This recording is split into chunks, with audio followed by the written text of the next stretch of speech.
Now we have Marva Brooks, who's the current secretary to the illegal board. She never responds to Daniel's point that nothing in writing has been shared with the shareholders of the corporation.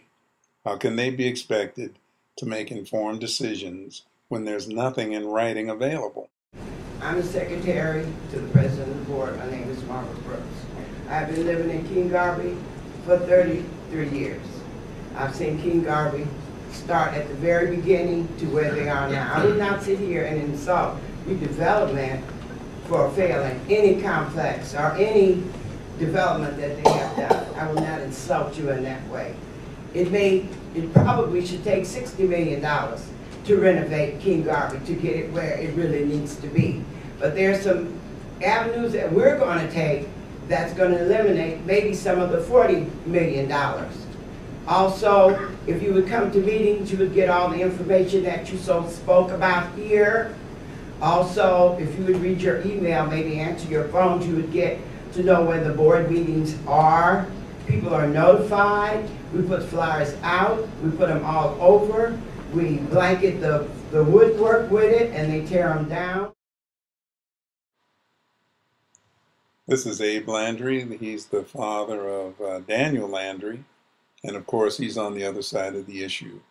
He's in support of the rehab and refinancing proposal. You had 14 sites from the redevelopment. He don't tell you the whole story because you got blackballed.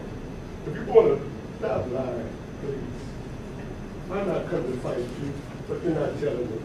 Now, here we have an anonymous shareholder from King Garvey who expresses his fear of even expressing his concerns and his opinions regarding what's happening there at King Garvey.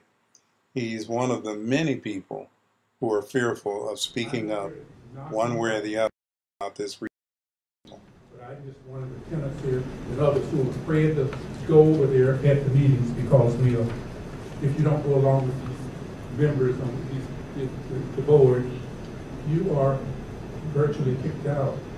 I've seen a lot of old people leave, and I've had all kinds of problems, still living with problems. Thank you very much. Now we have Mr. Carl Williams. He's the attorney to the illegal board of directors. This is interesting because the legal board of directors could never get legal representation.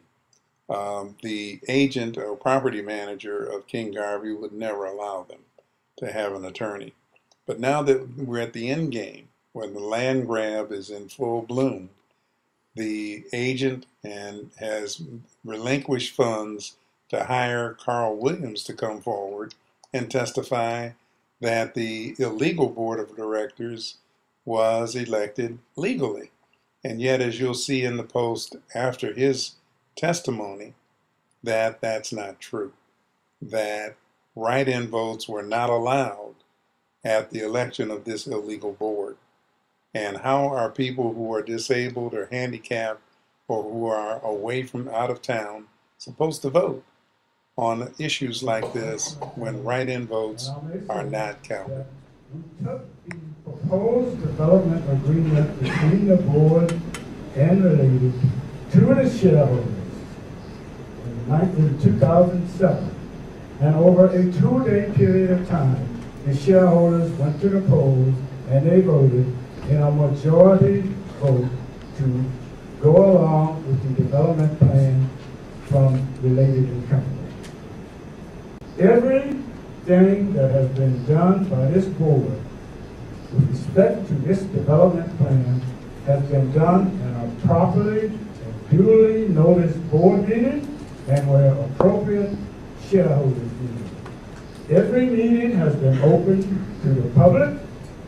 Every meeting has been open to shareholders, and I know of no shareholder or other member of the COA who have not been fully informed and apprised of every aspect of this development.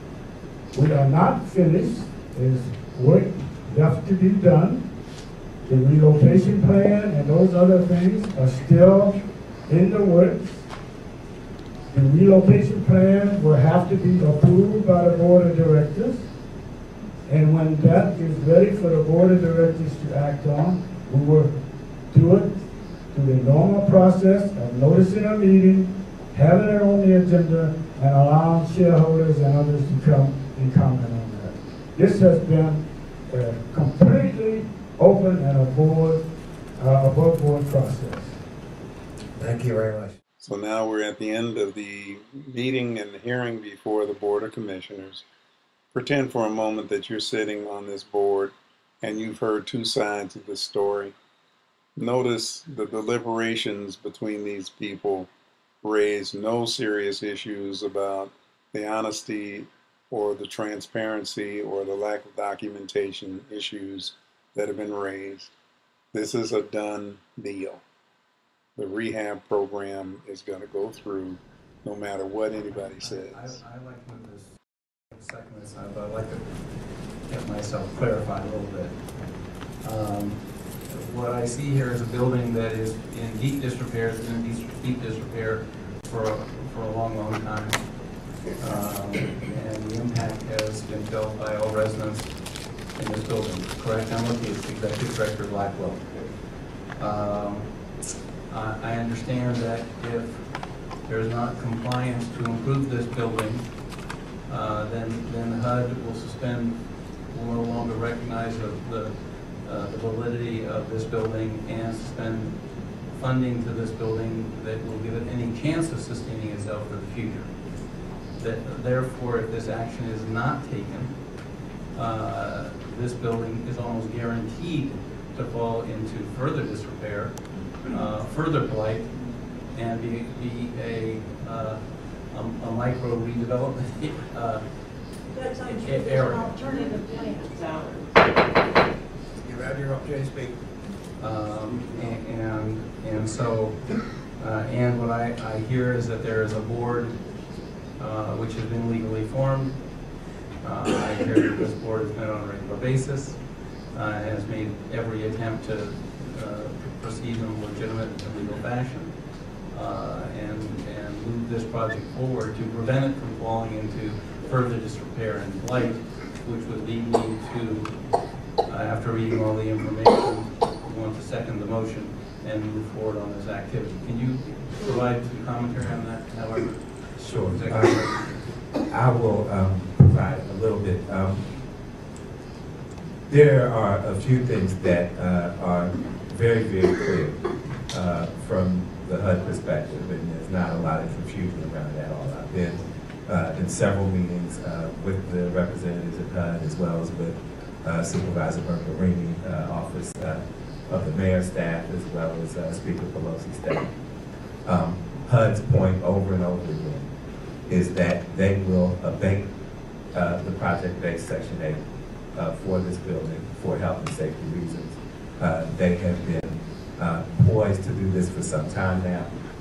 They have held off on doing so because there has been progress being made, progress that hasn't been made in the past with the board as well as with the developer to come up with a series of steps that show HUD that they're moving in the direction of rehabilitating the property. If HUD were to abate the Section 8, and they will do so if momentum is not shown and that they're documented, what will happen is that the units that currently hold project-based Section 8s will no longer hold those project-based Section 8s.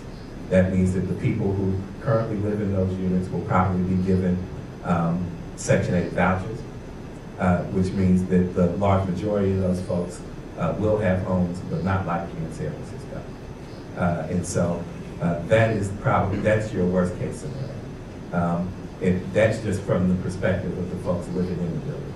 From the building perspective itself, you will no longer have the revenue stream associated to pay back the loans. And you, like you said, will have a situation where somebody will have to acquire that site and do the rehabilitation.